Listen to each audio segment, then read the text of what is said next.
after the fall of, after the invasion of the American troops and the coalition forces, what's called the coalition forces, to Iraq, they entered to Fallujah without fight. Afterwards, the American tried to, because they do not have a big bases, and they cannot keep on controlling on the city.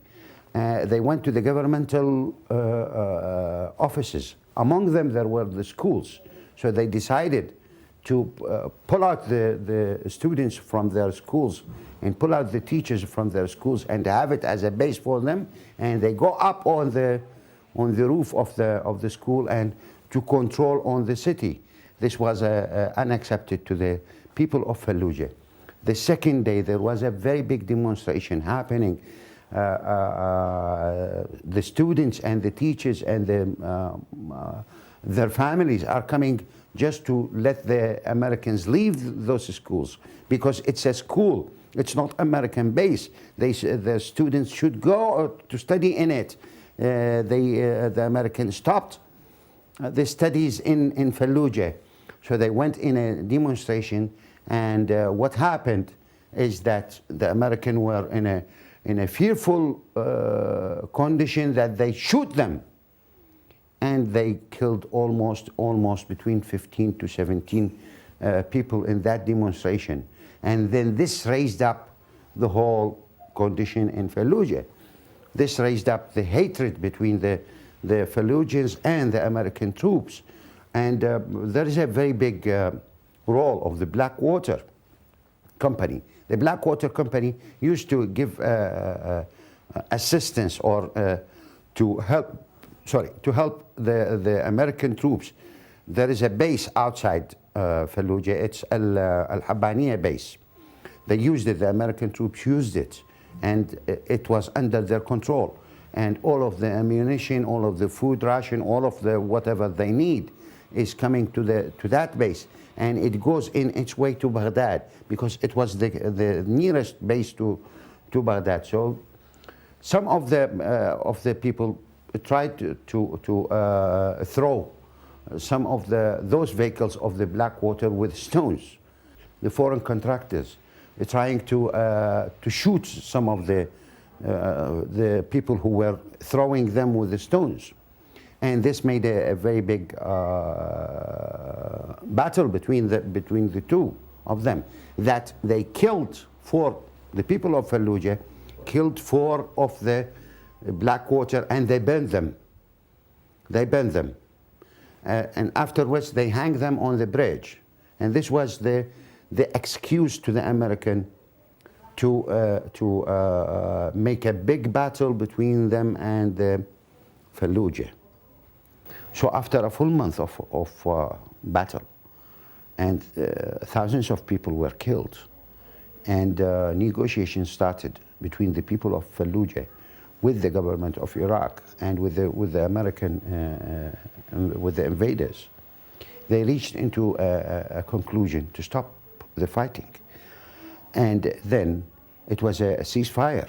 So among those dead people, there were ladies, there were kids, there were old people, there were all kinds of people.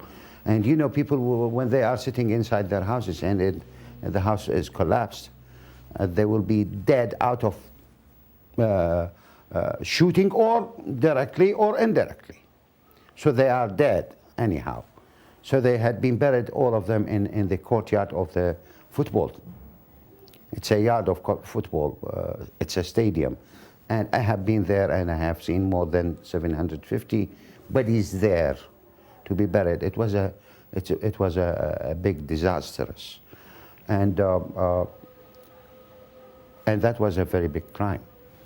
I have seen so many minarets of the mosques either collapsed or it was totally smashed. And you know, when the snipers gets up over the buildings or over the minarets, so either the American, by their trying to kill the insurgents, the minarets fall, or the people who were defeating or who were defending the Fallujah, by their attacks to the American snipers who are over the minarets fall. So most of the mosques in the city is totally either smashed or يعني, it was, what do you call it, collapsed. I smuggled, myself, I smuggled 2 American reporters inside the Fallujah, and they were not handling any IDs, and I wasn't handling any ID. When they ask me, where is your ID? I say, I am a taxi driver. I'm a taxi driver, I don't have an ID. And after checking my car, every single inch of my car has been searched. And this is to enter to Fallujah. And going inside Fallujah, seeing people, they are mostly without health care, they are without hospitals, they are without doctors, they are without water, they are without electricity. They cut the electricity for a month, total month, day by night by day, totally 24 hours cut. And no fuel, and no gasoline, and no electricity, and no water, and no nothing, and they do not have a shelter to live in, and neither a mosque to go in, and they cannot even clean themselves to go for praying. This is the condition which was Fallujah in after the second attack of the Americans. It was a total crime against humanity.